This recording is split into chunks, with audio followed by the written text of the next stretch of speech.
Hello students, SB একাডেমির YouTube চ্যানেলে তোমাদের সবাইকে স্বাগত জানাই। আমি সুদেষ্ণা বিশ্বাস আজকে একটা গুরুত্বপূর্ণ ক্লাস নিয়ে চলে এসেছি। আজকের ক্লাসটি হতে চলেছে ভূগোলের বহির্জাত প্রক্রিয়া সম্পর্কিত ক্লাস। তোমরা প্রত্যেকেই জানো, যারা যারা ক্লাস 10 এবং 12-এ পড়ো, তোমাদের সিলেবাসে বহির্জাত প্রক্রিয়া এবং তার ফলে সৃষ্ট কিছু ভূমিরূপ সম্পর্কে আলোচনা করা রয়েছে। এই বহির্জাত প্রক্রিয়াটা কি এবং কিভাবে হচ্ছে, সেই বিষয়গুলো, তার কি কি পদ্ধতি আছে, এগুলো নিয়ে আজকের ক্লাসে আমরা আলোচনা করব। সুতরাং অবশ্যই মনোযোগ দিয়ে ক্লাসটি দেখো। এই ক্লাসটি মাধ্যমিক পরীক্ষার্থী এবং উচ্চ মাধ্যমিক পরীক্ষার্থী সকলের জন্য হেল্পফুল হতে চলেছে। অবশ্যই মনোযোগ সহকারে ক্লাসটি দেখো। আজকে শুরু করা যাক বহির্জাত প্রক্রিয়া এবং তার ফলে সৃষ্ট ভূমিরূপের ক্লাস। প্রথমেই দেখো, আমরা বহির্জাত প্রক্রিয়া নিয়ে আলোচনা করার আগে কয়েকটা বিষয় একটু জেনে নেব।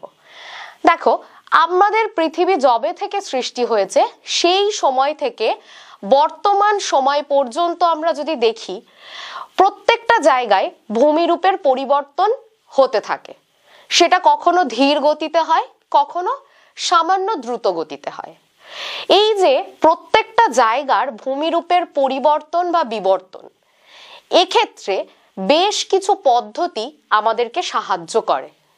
এই ভূমিরূপ গঠনকারী যে পদ্ধতিগুলো, তাদের মধ্যে কিছু পদ্ধতি হয় ভৌত পদ্ধতি এবং কিছু হয় রাসায়নিক পদ্ধতি। এই ভৌত এবং রাসায়নিক পদ্ধতি এরা পৃথিবীর বিভিন্ন জায়গার ভূমিরূপের উদ্ভব, ভূমিরূপের গঠন, ভূমিরূপের বিবর্তন, এই সমস্ত ক্ষেত্রে সাহায্য করে। কোনো জায়গায় ভূমিরূপের উচ্চতা বৃদ্ধি পায়, আবার কোনো জায়গায় উঁচু ভূমিরূপ আস্তে আস্তে নিচু হতে শুরু করে এবং একটা সময় পর পুরো ভূমিভাগটা সমতল ভূমিতে বা সমপ্রায় ভূমিতে পরিণত হয়। এই যে পদ্ধতিগুলো, এগুলো কিভাবে হচ্ছে, আসলে এই ভূমিরূপ গঠনকারী পদ্ধতিগুলো কিভাবে কাজ করে প্রত্যেকটা জায়গার ভূমিরূপের পরিবর্তনে, সেটাই আজকের ক্লাসে আমরা আলোচনা করব। প্রথমেই তোমাদের আগে জানতে হবে ভূমিরূপ গঠনকারী যে পদ্ধতিগুলো রয়েছে সেগুলো কত প্রকার। ভূমিরূপ গঠনকারী পদ্ধতি মূলত দুই প্রকার। একটা হচ্ছে মহাজাগতিক পদ্ধতি বা প্রক্রিয়া। মহাজাগতিক পদ্ধতির অর্থ হলো মহাজাগতিক বিভিন্ন পদার্থ, সেটা উল্কা হতে পারে, ধূমকেতু হতে পারে, এগুলো যখন পৃথিবীর দিকে ছুটে আসে এবং পৃথিবী পৃষ্ঠের ভূমিরূপকে আঘাত করে, ভূমিরূপের পরিবর্তন ঘটায়, সেটাকে বলা হয় মহাজাগতিক প্রক্রিয়া। যদিও মাত্র 1% আমরা দেখতে পাই এই মহাজাগতিক প্রক্রিয়াতে ভূমিরূপের পরিবর্তন হচ্ছে। বাকি যদি আমরা 99% দেখি, তাহলে পার্থিব প্রক্রিয়াতে ভূমিরূপের পরিবর্তন হয়। কি এই পার্থিব প্রক্রিয়া? যে প্রক্রিয়াটা পৃথিবীর মধ্যে সংঘটিত হয়, হয় ভূ অভ্যন্তরে, না হলে ভূপৃষ্ঠে, অর্থাৎ ভূপৃষ্ঠের বাইরে। এই যে পদ্ধতিগুলো, যেগুলো ভূমিরূপের বিবর্তন বা পরিবর্তন ঘটাচ্ছে, অর্থাৎ যে পদ্ধতিগুলো পৃথিবীর ভেতরেই সংঘটিত হচ্ছে, হয় ভূপৃষ্ঠের ভেতরে হচ্ছে অথবা ভূপৃষ্ঠের বাইরে হচ্ছে, এই যে পদ্ধতি, এটাকে বলা হচ্ছে পার্থিব প্রক্রিয়া। এই পার্থিব প্রক্রিয়া আবার দুটো ভাগে বিভক্ত। কি সেটা?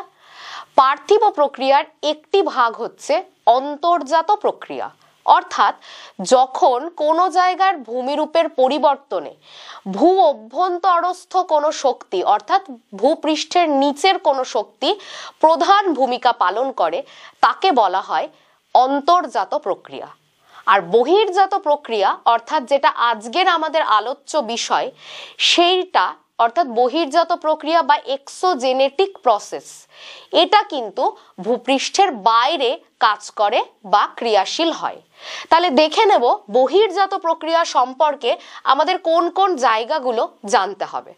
দেখো, ভূপৃষ্ঠের কিছু স্থিতিশীল এবং গতিশীল প্রাকৃতিক শক্তি প্রাকৃতিক শক্তি বলতে আমরা কি কি বুঝি? প্রাকৃতিক শক্তি বলতে নদী হতে পারে, হিমবাহ, বায়ু, জোয়ার ভাটা, সমুদ্র স্রোত, তরঙ্গ, ভৌম জল, এগুলো সব প্রাকৃতিক শক্তি। তাহলে কোনো জায়গার যখন ভূমিরূপের পরিবর্তন হচ্ছে, অর্থাৎ ভূপৃষ্ঠের বাইরের ভূমিরূপের পরিবর্তন হচ্ছে, তখন কিছু স্থিতিশীল শক্তি, যেরকম কোনো জায়গার উষ্ণতা, আর্দ্রতা, বৃষ্টিপাত, এগুলো হচ্ছে সব স্থিতিশীল শক্তি। তার সাথে সাথে বেশ কিছু গতিশীল প্রাকৃতিক শক্তি, অর্থাৎ নদী, হিমবাহ, বায়ু প্রবাহ, জোয়ার ভাটা, ভৌম জল, এগুলো সব গতিশীল প্রাকৃতিক শক্তি। এরা যখন একসাথে কাজ করে এবং এই দীর্ঘকালীন একটা প্রক্রিয়ার মাধ্যমে, দীর্ঘকালীন বলতে বহির্জাত প্রক্রিয়াটা অত্যন্ত ধীর গতিতে চলে। বহির্জাত প্রক্রিয়া এখনই মিনিমাম 6-7 মাসের মধ্যে কোনো ভূমিরূপের পরিবর্তন ঘটাতে পারে না। কয়েক হাজার হাজার বছর এবং কয়েক লক্ষ বছরও সময় লাগতে পারে ভূমিরূপের বিবর্তনের ক্ষেত্রে। তার মানে অত্যন্ত ধীর গতিতে বহির্জাত প্রক্রিয়াটি হয়ে থাকে, সেই জন্য এটাকে বলা হয়েছে দীর্ঘকালীন প্রক্রিয়া। ভূপৃষ্ঠের উপরিভাগের উচ্চতা যুক্ত ভূমিরূপের পরিবর্তন ঘটায়, অর্থাৎ ভূপৃষ্ঠের ওপরের যেসব ভূমিরূপ রয়েছে তাদের মধ্যে যে ভূমিরূপগুলোর উচ্চতা খুব বেশি সেগুলোকে ক্ষয় করা, যে ভূমিরূপগুলোর উচ্চতা খুব কম অর্থাৎ নিচু জায়গা, সেখানে ওই ক্ষয়জাত পদার্থগুলোকে সঞ্চয় করা। এইভাবে আস্তে আস্তে ভূমিরূপের বিবর্তন বা পরিবর্তন ঘটানো এবং পুরো জায়গাটাকে ধীরে ধীরে সাধারণ তল বা সমতলে পরিণত করা। দেখো বলছে সাধারণ তল গঠন করা, অর্থাৎ উঁচু জায়গার উচ্চতা আস্তে আস্তে কমে যাচ্ছে, কিসের ফলে? ক্ষয়ের ফলে। নিচু যত জায়গা রয়েছে সেই জায়গাগুলোর উচ্চতা আস্তে আস্তে বাড়ছে, কিসের ফলে? ওই ক্ষয়জাত পদার্থ যেগুলো, সেগুলো গিয়ে জমা হচ্ছে কোথায়? ভূপৃষ্ঠের যত নিচু জায়গা আছে সেখানে, দিয়ে ওই নিচু জায়গার উচ্চতা আস্তে আস্তে বাড়ছে। এইভাবে দুটো জায়গার মধ্যে একটা ভারসাম্য চলে আসছে, যেটাকে বলা হয়েছে এখানে সাধারণ তল বা সমতল তৈরি হচ্ছে। এই প্রক্রিয়াটাই হচ্ছে বহির্জাত প্রক্রিয়া, যেটা সম্পূর্ণরূপে ভূপৃষ্ঠের বাইরে ক্রিয়াশীল হয়। ভূপৃষ্ঠের বাইরে যে সমস্ত স্থিতিশীল বা গতিশীল প্রাকৃতিক শক্তি রয়েছে তারাই এই বহির্জাত প্রক্রিয়া ঘটাতে সাহায্য করে। পরবর্তী জায়গাটা দেখে নেব কি রয়েছে। এখানে বহির্জাত প্রক্রিয়ার বৈশিষ্ট্যগুলো নিয়ে আলোচনা করা হয়েছে। সবার প্রথমে দেখো স্থান। এই মাত্র আমরা জানলাম যে বহির্জাত প্রক্রিয়া মানেই হচ্ছে যে প্রক্রিয়াটা ভূপৃষ্ঠের বাইরের সমস্ত ভূমিরূপগুলোকে পরিবর্তন করতে পারে, তাহলে এটা অবশ্যই ভূপৃষ্ঠের বাইরে ক্রিয়াশীল হয়। দ্বিতীয় দেখো শক্তি। একটু আগে বলেছি বিভিন্ন প্রাকৃতিক শক্তি দ্বারা, তাদের মধ্যে কিছু আছে স্থিতিশীল প্রাকৃতিক শক্তি, বায়ুর উষ্ণতা, বায়ুর চাপ, আর্দ্রতা, এগুলো, আর কিছু আছে গতিশীল প্রাকৃতিক শক্তি, যেমন নদ নদী, হিমবাহ, বায়ু প্রবাহ, সমুদ্র তরঙ্গ, জোয়ার ভাটা। অর্থাৎ এই গতিশীল প্রাকৃতিক শক্তিগুলো সবই কিন্তু বহির্জাত প্রক্রিয়া ঘটাতে সাহায্য করে। পরেরটা দেখো গতি। কি বললাম? বহির্জাত প্রক্রিয়া অত্যন্ত ধীর গতিতে হয়, এতটাই ধীর গতিতে হয় যেটা ইন্দ্রিয় গ্রাহ্য নয়। অর্থাৎ আমরা যদি খালি চোখে কোনো ভূমিরূপের দিকে তাকিয়েও থাকি, আমরা কিন্তু 10 বছর 15 বছর বাদে বাদে ভাবছি ভূমিরূপের কোনো পরিবর্তন হয়তো আমাদের চোখে পড়বে, সেটা কিন্তু চোখে পড়বে না। অর্থাৎ এই পরিবর্তনটা কিন্তু একেবারেই ইন্দ্রিয় গ্রাহ্য বিষয় নয়, চোখে ধরাই পড়বে না। এই রকম ভাবে ধীর গতিতে বহির্জাত প্রক্রিয়াটি হতে থাকে, যার জন্য এটা একটা দীর্ঘকালীন প্রক্রিয়া। অর্থাৎ ভূমিরূপের যে পরিবর্তনটা হবে সেটা হতে দীর্ঘ সময় লাগবে। পরের জায়গাটা দেখো সময়। ভূমিরূপ গঠনে খুব বেশি সময় লাগে, অর্থাৎ যেহেতু এটা দীর্ঘ সময়ের প্রক্রিয়া, সেই জন্য কোনো ভূমিরূপ তৈরি হতে, অর্থাৎ ভূমিরূপের বিবর্তন হতে অনেকটা বেশি সময় লাগে। তারপর দেখো উচ্চতা। এক্ষেত্রে দুটো বিষয় নিয়ে আমরা আলোচনা করব। একটা হচ্ছে ক্ষয়, একটা হচ্ছে সঞ্চয়। যে জায়গাটা নিচু সেখানে হয় হচ্ছে সঞ্চয়। তাহলে নিচু জায়গায় সঞ্চয় হয়ে হয়ে ভূমিভাগের উচ্চতা আস্তে আস্তে কি হয়, বৃদ্ধি পায়। তাহলে সবসময় ভূপৃষ্ঠের যে জায়গাগুলো নিচু সেখানে সঞ্চয় হচ্ছে বা জমা হচ্ছে, হয়ে সেই জায়গাটার উচ্চতা বাড়ছে। আর দেখো, ক্ষয়ের মাধ্যমে ভূমিভাগের উচ্চতা হ্রাস পায়, অর্থাৎ কোনো উঁচু জায়গা ভূপৃষ্ঠের সেই জায়গাটা আস্তে আস্তে ক্ষয় হতে হতে তার উচ্চতা হ্রাস পাচ্ছে। তাহলে বহির্জাত প্রক্রিয়ার মধ্যে এই ক্ষয় আর সঞ্চয় এই দুটো হচ্ছে প্রধান পদ্ধতি যার দ্বারা ভূমিরূপের পরিবর্তন হয়। পরেরটা দেখো, বলছে সাধারণ তল। আমি একটু আগেই আলোচনা করেছি, উঁচু জায়গাগুলো যখন ক্ষয় হবে উঁচু জায়গার উচ্চতা আস্তে আস্তে কমে যাবে, আর নিচু জায়গাগুলোতে যখন ওই ক্ষয়জাত পদার্থ মানে যে পদার্থগুলো উঁচু জায়গা থেকে ক্ষয় হচ্ছে সেগুলো গিয়ে যখন নিচু জায়গাতে জমা হবে সেই জায়গাটার উচ্চতা আস্তে আস্তে বাড়বে। ফলে পুরো অঞ্চলটা সমতল ভূমিতে পরিণত হবে, অর্থাৎ প্রত্যেকের তল সাধারণ হবে, একই হবে। উঁচু জায়গার উঁচু থাকছে না, আর নিচু জায়গাও আর নিচু থাকছে না। উঁচু জায়গার উচ্চতা হ্রাস পাচ্ছে, নিচু জায়গার উচ্চতা বৃদ্ধি পাচ্ছে, ফলে পুরো এলাকাটাতে একটা সাধারণ তল গঠন হবে।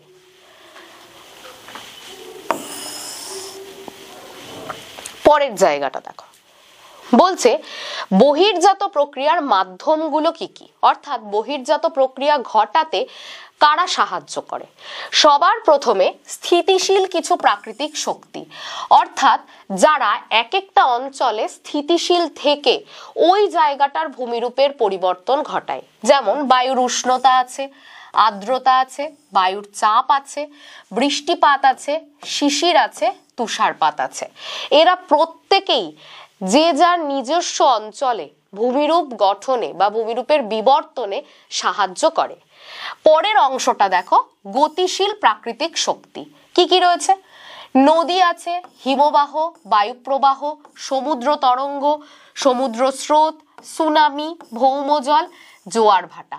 এই এতগুলো গতিশীল প্রাকৃতিক শক্তি যারা কখনোই একটা জায়গাতে স্থির থাকছে না, প্রতিনিয়ত তাদের স্থান পরিবর্তন করছে, সেই গতিশীল প্রাকৃতিক শক্তিগুলো দ্বারাও ভূপৃষ্ঠের উপরিভাগের ভূমিরূপের পরিবর্তন ঘটে থাকে। তাহলে এটা অবশ্যই মনে রাখবে, শর্টের জন্য ভীষণ গুরুত্বপূর্ণ। 2 নম্বরেও দিতে পারে যে বহির্জাত প্রক্রিয়ার মাধ্যমগুলো কি কি, তখন আলোচনা করতে হবে স্থিতিশীল এবং গতিশীল দুটো মাধ্যম নিয়েই। পরের অংশটা দেখো, এটা দেখলে খুব পরিষ্কারভাবে বহির্জাত প্রক্রিয়ার প্রত্যেকটা পদ্ধতি সম্পর্কে তোমাদের একটা ধারণা তৈরি হবে। কি সেটা দেখো, বহির্জাত প্রক্রিয়া কটা ভাগে ভাগ হচ্ছে, বহির্জাত প্রক্রিয়ার পদ্ধতি কটা, 3টে প্রধান পদ্ধতি। কি কি? অবরোহণ, যেটাকে বলতে পারো ক্ষয় বলে। অবরোহণ মানে হচ্ছে কোনো জায়গার ক্ষয় হওয়া। আরোহণ মানে সঞ্চয়। আর জৈবিক প্রক্রিয়া, যেটা জীবের দ্বারা, হতে পারে উদ্ভিদ, হতে পারে কোনো প্রাণী, এদের দ্বারা সম্পন্ন হচ্ছে যে প্রক্রিয়াটা সেটাকে বলা হয় জৈবিক প্রক্রিয়া। তাহলে বহির্জাত প্রক্রিয়ার প্রধান পদ্ধতি কটা? 3টে। কি কি? একটা হচ্ছে অবরোহণ, মানে কোনো উঁচু জায়গার ক্ষয় হতে হতে উচ্চতা হ্রাস পাওয়া, এটা হচ্ছে অবরোহণ। আরোহণ মানে নিচু জায়গাগুলোতে ক্ষয়জাত পদার্থ জমা হয়ে নিচু জায়গার উচ্চতা বৃদ্ধি পাওয়া। আর দেখো জৈবিক প্রক্রিয়া, অর্থাৎ জীবদের দ্বারা যে প্রক্রিয়া ভূমিরূপের পরিবর্তন ঘটায় সেটাই হচ্ছে জৈবিক প্রক্রিয়া। এইবার আমরা বাকিগুলোর ভাগ দেখে নেব। দেখো, অবরোহণ 3টে পদ্ধতিতে সংঘটিত হয়। কি কি সেই পদ্ধতিগুলো?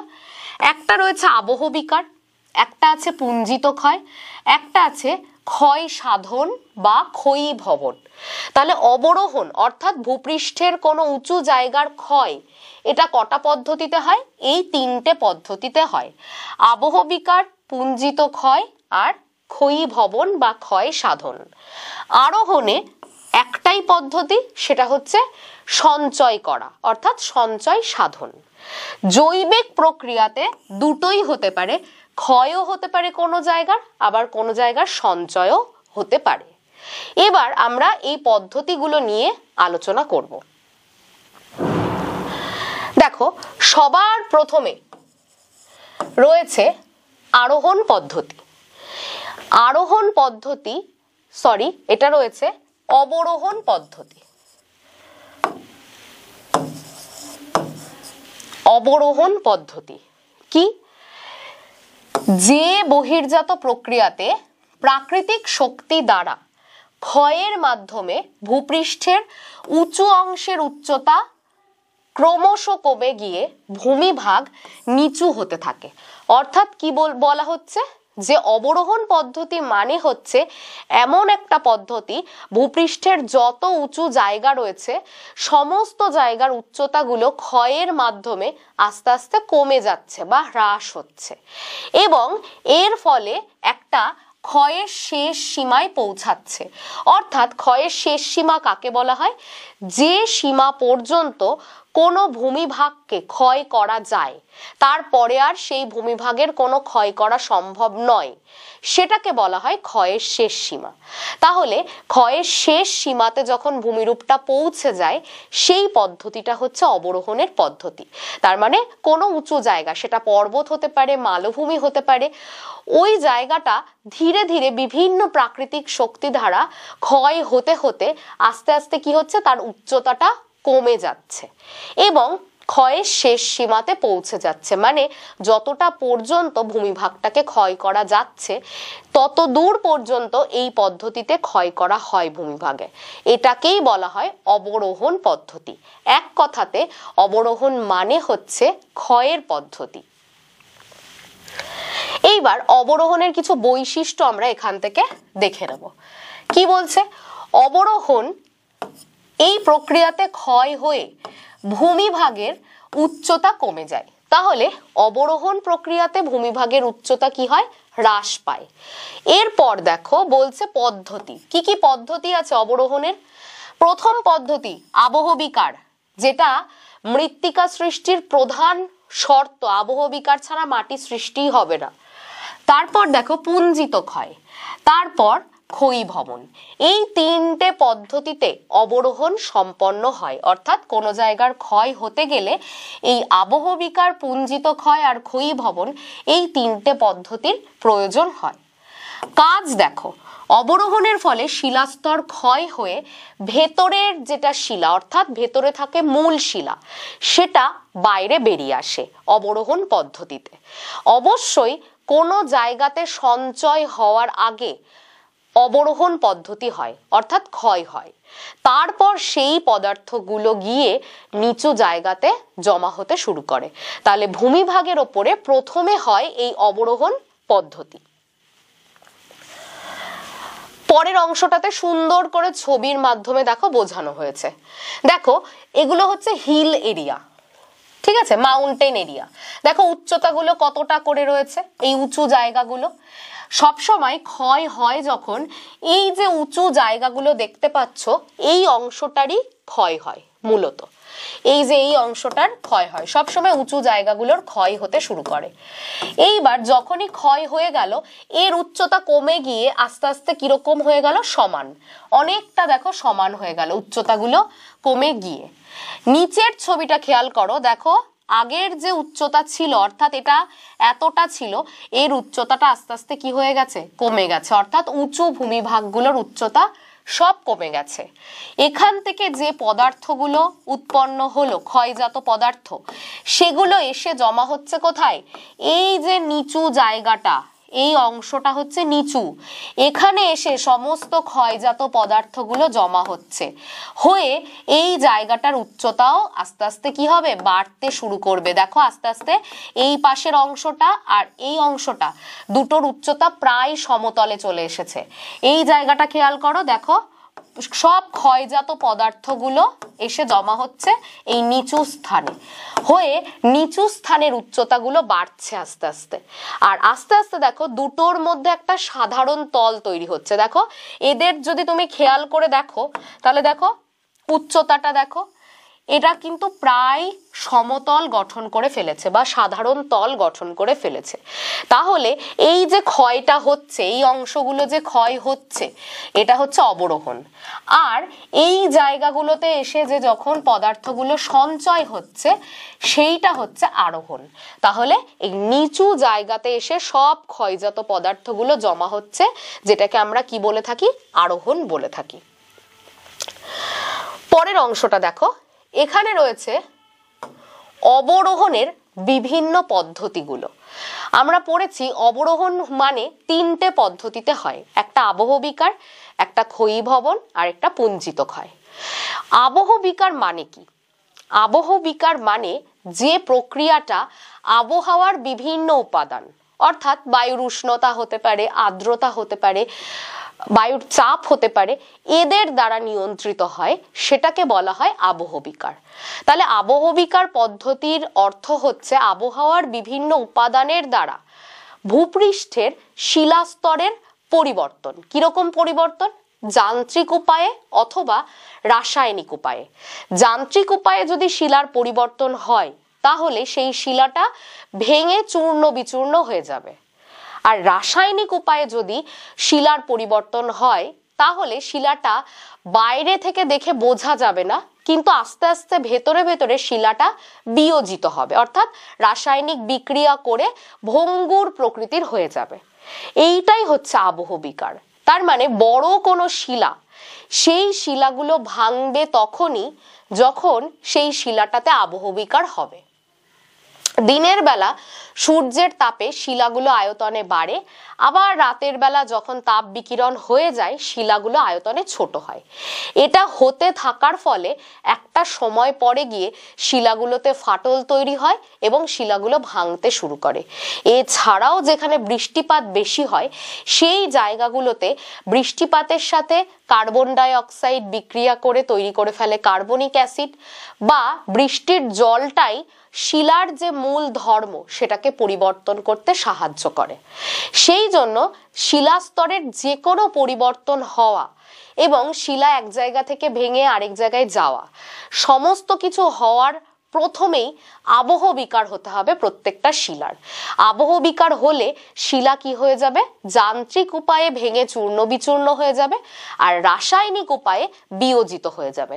ফলে সেই শিলাটা কিন্তু সহজেই ভাঙতে শুরু করবে। আর আবহ বিকারের ক্ষেত্রে একটা গুরুত্বপূর্ণ কথা, এটা কিন্তু সম্পূর্ণ একটা স্থিতিশীল পদ্ধতি। কেন?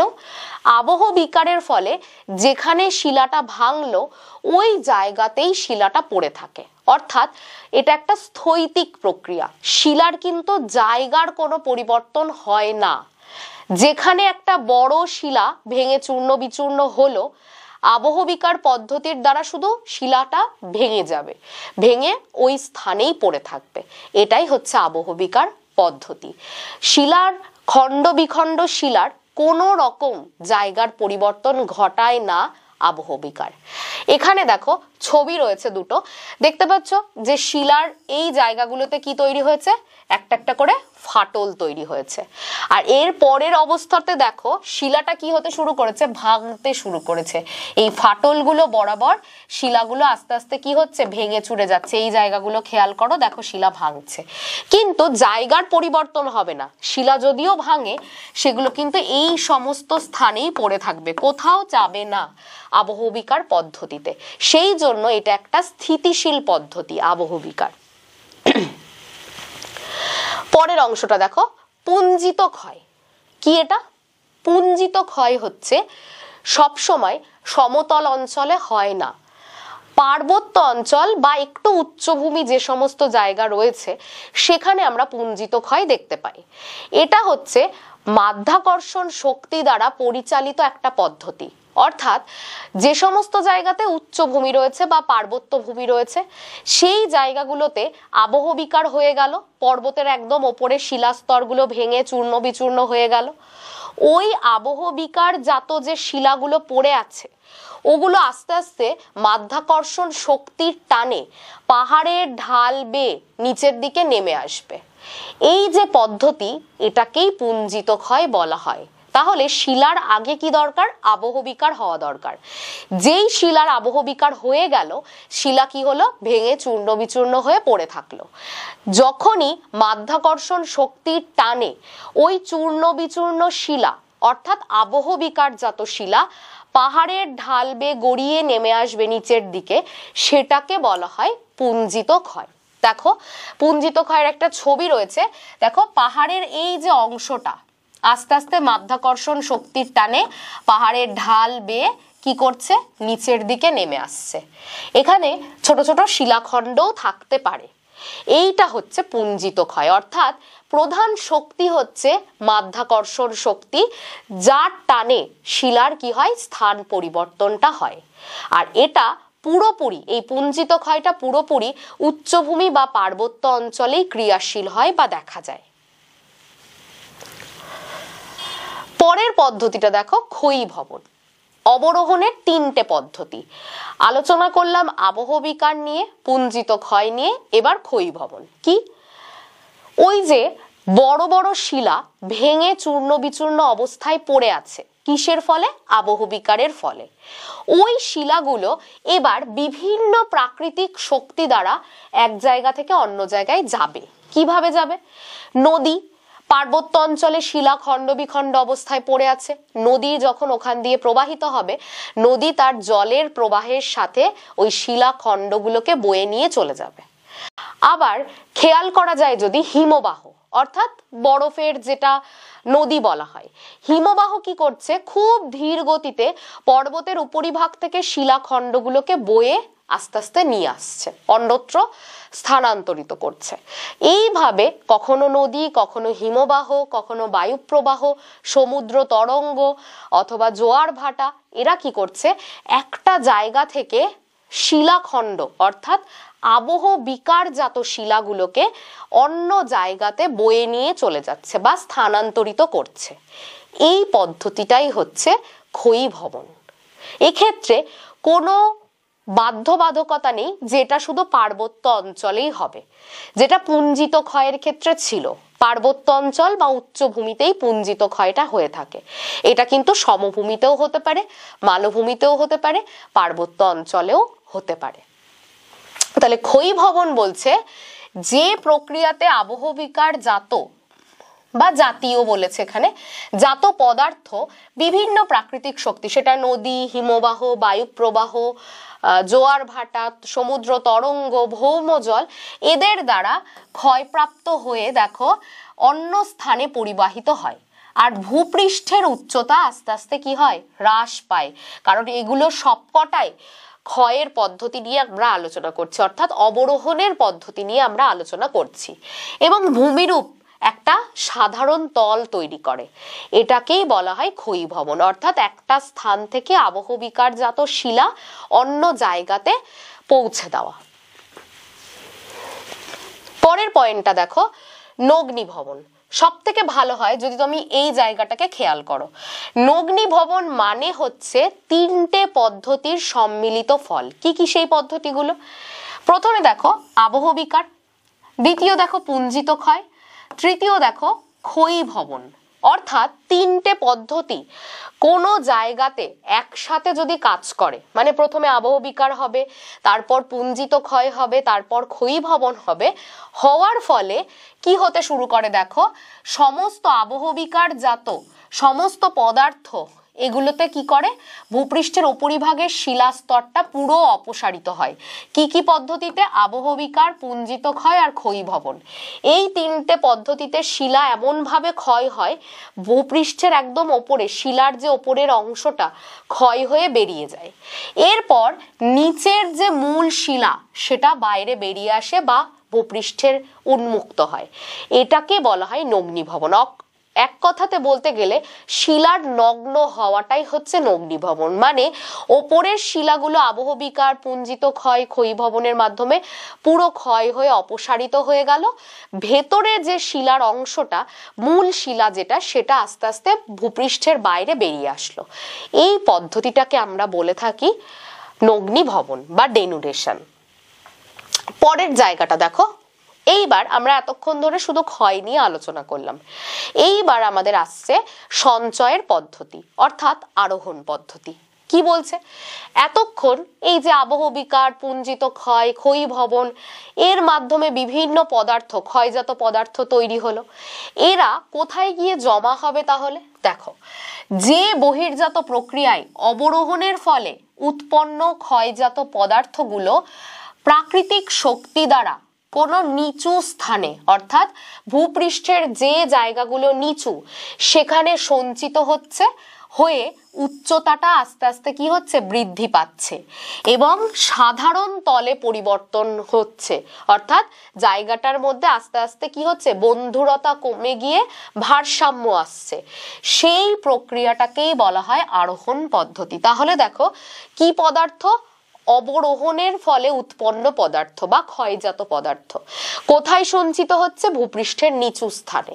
যখন সঞ্চিত হচ্ছে, কি হচ্ছে, ভূপৃষ্ঠের উচ্চতাটা বৃদ্ধি পাচ্ছে আর সবার শেষে সাধারণ তল তৈরি হচ্ছে। এটাকেই বলা হয় আরোহণ পদ্ধতি। এবার দেখো, আরোহণের বেশ কিছু বৈশিষ্ট্য রয়েছে। কি কি সেগুলো? উচ্চতা। এই প্রক্রিয়ায় ভূবিভাগের উচ্চতা অবশ্যই বৃদ্ধি পায়। অবরোহণে যেটা ছিল উচ্চতা হ্রাস পেয়েছিল, আরোহণের বৈশিষ্ট্যে আমরা দেখতে পাচ্ছি ভূপৃষ্ঠের উচ্চতা বৃদ্ধি পাচ্ছে। কাজ দেখো, এই প্রক্রিয়ায় ক্ষয়জাত পদার্থগুলো কোথায় সঞ্চিত হচ্ছে? নিচু স্থানে সঞ্চিত হচ্ছে। নিয়ন্ত্রক কে কে রয়েছে? বিভিন্ন প্রাকৃতিক শক্তি। কি কি? নদী, হিমবাহ। ম্যাক্সিমাম জায়গায় কোন প্রাকৃতিক শক্তি কাজ করে? নদী কাজ করে। এছাড়া হিমবাহ, বায়ুপ্রবাহ, সমুদ্র তরঙ্গ, ভৌমজল, জোয়ার ভাটা, এগুলো প্রত্যেকটাই কি করছে? আরোহণে সাহায্য করছে। অর্থাৎ একটা স্থান থেকে আবহবিকারের ফলে উৎপন্ন পদার্থগুলোকে নিয়ে অন্য জায়গাতে সঞ্চয় করছে বা স্থানান্তরিত করছে, আর নিচু জায়গাগুলোর উচ্চতা আস্তে আস্তে বৃদ্ধি করছে। এটাই হচ্ছে আরোহণের প্রধান বৈশিষ্ট্য।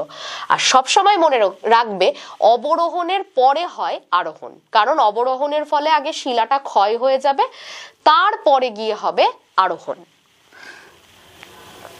এই ছবিটাতে তো খুব ভালো করে বুঝতে পারবে একটা পদ্ধতি। এই অবরোহণ আর আরোহণ এই দুটো পদ্ধতির সম্মিলিত ফল হচ্ছে পর্যায়ন। কিরকম? দেখো, উচ্চভূমি, এই জায়গাগুলো উঁচু এতটা, এখানে আস্তে আস্তে ক্ষয় হয়ে উচ্চতা কেমন এসেছে? নিচু হয়ে গেছে। আর এই জায়গাগুলো আগে ছিল এতটা নিচু, আস্তে আস্তে বিভিন্ন পদার্থ জমা হয়ে এই জায়গাগুলোর উচ্চতা আস্তে আস্তে কি হচ্ছে? বাড়ছে, অর্থাৎ এখানে আরোহণ হচ্ছে। তাহলে বেশ কিছুদিন পর এই উঁচু জায়গাগুলো নিচু হচ্ছে আর নিচু জায়গাগুলোর উচ্চতা বাড়ছে। এটা হতে হতে এমন একটা ভূমিভাগ তৈরি হবে যেখানে আমরা দেখতে পাবো ভূমিভাগটা একটা প্রায় সমতল বা সাধারণ তল তৈরি করে ফেলেছে। উঁচু জায়গাগুলো ক্ষয়ের ফলে নিচু হয়ে গেল আর নিচু জায়গাগুলো সঞ্চয়ের ফলে উচ্চতা বাড়লো, অর্থাৎ অবরোহণ আর এদিকে হচ্ছে আরোহণ। হতে হতে একটা এমন ভূমিভাগ তৈরি হবে যে জায়গাটাতে একদম সমতল বা সমপ্রায় ভূমি আমরা দেখতে পাবো।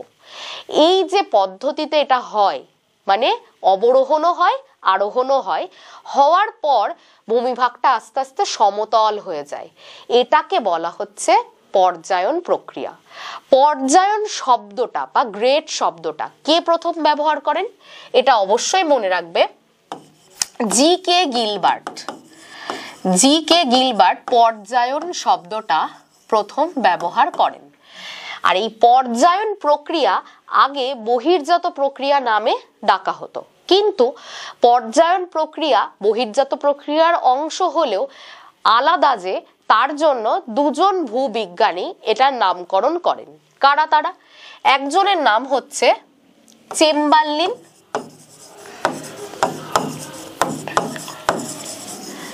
আরেকজন হচ্ছে সলিসবেরি বা স্যালিসবেরি। তাহলে পর্যায়ন শব্দটা বা গ্রেড শব্দটা প্রথম কে ব্যবহার করেন? জি.কে. গিলবার্ট। আর বহির্জাত প্রক্রিয়াকে পর্যায়ন প্রক্রিয়া নামকরণ কে করেন? চেম্বারলিন এবং সলিসবেরি। আর পর্যায়নের ফলে যে ভূমিটা তৈরি হয় সেটাকে আমরা কি বলে থাকি? সেটাকে বলি পর্যায়িত ভূমি। অর্থাৎ পর্যায়ন প্রক্রিয়ার ফলে এই যে প্রায় একটা সমতল ভূমি তৈরি হয় এটা হচ্ছে পর্যায়িত ভূমি। পরের অংশটাই দেখো কি বলছে। লাস্ট আমাদের বহির্জাত প্রক্রিয়ার যে পদ্ধতিটা রয়েছে সেটা হচ্ছে জৈবিক প্রক্রিয়া। কি এটা জৈবিক প্রক্রিয়াটা? দেখো, জৈবিক প্রক্রিয়া মানে এখানে জীব অংশগ্রহণ করবে। যে বহির্জাত প্রক্রিয়ায় উদ্ভিদ আছে, প্রাণী আছে, মানুষ আছে, এরা শিলাস্তরের আবহবিকার ঘটাচ্ছে, মানে শিলাকে ভাঙতে সাহায্য করছে, ভঙ্গুর করছে, বিয়োজন করছে, শিলাস্তরগুলোকে পরিবহন করছে, কোনো জায়গার ক্ষয় করছে, কোনো জায়গার সঞ্চয় করছে। এর ফলে ভূমিরূপের কি ঘটাচ্ছে? বিবর্তন বা পরিবর্তন ঘটাচ্ছে। তাকে বলা হয় জৈবিক প্রক্রিয়া। তাহলে জৈবিক প্রক্রিয়া তিন ধরনের জীবের দ্বারা হতে পারে। একটা হচ্ছে উদ্ভিদের দ্বারা হতে পারে। কিরকম ভাবে সেটা? উদ্ভিদের দ্বারা যখন জৈবিক প্রক্রিয়া হয় তখন আমরা দেখতে পাই যে উদ্ভিদের শিকড়গুলো মাটির নিচ দিয়ে প্রবেশ করে। মাটির নিচে কোথাও হয়তো শিলাখণ্ড আছে, উদ্ভিদের শিকড় কি করে? ওই মাটির নিচে থাকা শিলাখণ্ডগুলোকে ফাটিয়ে বা ভেঙে চূর্ণ বিচূর্ণ করে তার মধ্যে দিয়ে তার শিকড়টাকে নিয়ে চলে যায় আরো গভীরে। তাহলে এর ফলে শিলা ভেঙে চূর্ণ বিচূর্ণ হয়ে গেল। এছাড়া দেখো, মৃদভেদী প্রাণী, কিছু প্রাণী রয়েছে যারা মাটিতে গর্ত খুঁড়ে মাটির নিচে বসবাস করে। যখন ওরা গর্তটা খোঁড়ে ওদের যে নখের আঘাত, সেই আঘাতেও ধীরে ধীরে শিলাগুলো কিন্তু ভেঙে যেতে শুরু করে। এটা হচ্ছে প্রাণীদের দ্বারা, যেরকম কেঁচো হতে পারে, পিঁপড়ে হতে পারে, উই পোকা হতে পারে, খ্যাক শিয়াল হতে পারে। এরা প্রত্যেকে যারা মাটির নিচে বসবাস করছে তারা যখন ওই গর্ত খোঁড়ে ওদের নখের আঘাতে শিলাগুলো ভেঙে খণ্ড বিখণ্ড হয়। আর দেখো, মানুষ নিজের সুবিধার্থে যেসব কাজকর্মগুলো করে, অর্থাৎ পার্বত্য অঞ্চলে রাস্তা তৈরি করতে ডিনামাইট বিস্ফোরণ ঘটায়। যেই ডিনামাইট বিস্ফোরণটা হলো শিলা ভেঙে চূর্ণ বিচূর্ণ হয়ে গেল। বাঁধ তৈরি করবে, সেই জায়গাটাতে হয়তো পাহাড় কাটতে হবে বা শিলাস্তরগুলোকে ভাঙতে হবে, সেখানে ডিনামাইট বিস্ফোরণ হয়। খনিজ সম্পদ যখন উত্তোলন করা হয় তখনও ডিনামাইট বিস্ফোরণ হতে পারে শিলাখণ্ডগুলোকে ভেঙে ফেলার জন্য। তাহলে যে কোনো কঠিন শিলা সেগুলোকে কিন্তু ভেঙে চূর্ণ বিচূর্ণ করতে মানুষও নিজেও সাহায্য করে। তাহলে প্রাণীরা আস্তে আস্তে ভূমিরূপের ক্ষয়, সঞ্চয়, শিলাকে ভেঙে ফেলা এই সমস্ত কাজে কিন্তু অংশগ্রহণ করে। কখনো উদ্ভিদ, কখনো মৃদভেদী প্রাণী, কখনো মানুষ। এই পদ্ধতিটাই হচ্ছে জৈবিক পদ্ধতি, অর্থাৎ জীবদের দ্বারা শিলার পরিবর্তন হওয়া এবং ভূমিরূপের পরিবর্তন হওয়া, এটা হচ্ছে জৈবিক পদ্ধতি। আজকের যে ক্লাসটি ছিল সেটি মাধ্যমিকের আসন্ন পরীক্ষার্থীদের জন্য তো ভীষণ গুরুত্বপূর্ণ, যারা 2026-এ পরীক্ষা দিতে চলেছ, এবং উচ্চ মাধ্যমিকের 4th সেমিস্টারের সিলেবাসেও এই বহির্জাত পদ্ধতি নিয়ে আলোচনা করা রয়েছে। তোমরা যারা যারা মাধ্যমিক এবং উচ্চ মাধ্যমিক পরীক্ষার্থী রয়েছ তারা মনোযোগ সহকারে ভিডিওটি দেখলে আশা করছি তোমরা এখান থেকে উপকার পাবে। আর ভিডিও কেমন লাগলো সেটা অবশ্যই কমেন্টে জানাতে ভুলো না। আর চ্যানেলটিকে সাবস্ক্রাইব করে দিও, কারণ মাধ্যমিক পরীক্ষার্থী এবং উচ্চ মাধ্যমিক পরীক্ষার্থীদের জন্য বিভিন্ন বিষয়ের আলোচনা, অর্থাৎ বাংলা, ইংরাজি, ইতিহাস, ভূগোল, এই বিষয়ভিত্তিক যে আলোচনাগুলো সেগুলো এসবি একাডেমির ইউটিউব চ্যানেলে আসবে। তার জন্য চ্যানেলটিকে অবশ্যই সাবস্ক্রাইব করতে হবে এবং আমাদের পাশে থাকতে হবে। ভিডিওটি ভালো লাগলে অবশ্যই লাইক করো। আজকে এই পর্যন্তই। পরবর্তী ক্লাসে তোমাদের সকলের সাথে দেখা হচ্ছে। প্রত্যেকে সুস্থ থেকো এবং নিজেদের প্রস্তুতি খুব ভালোভাবে করে যাও। Thank you.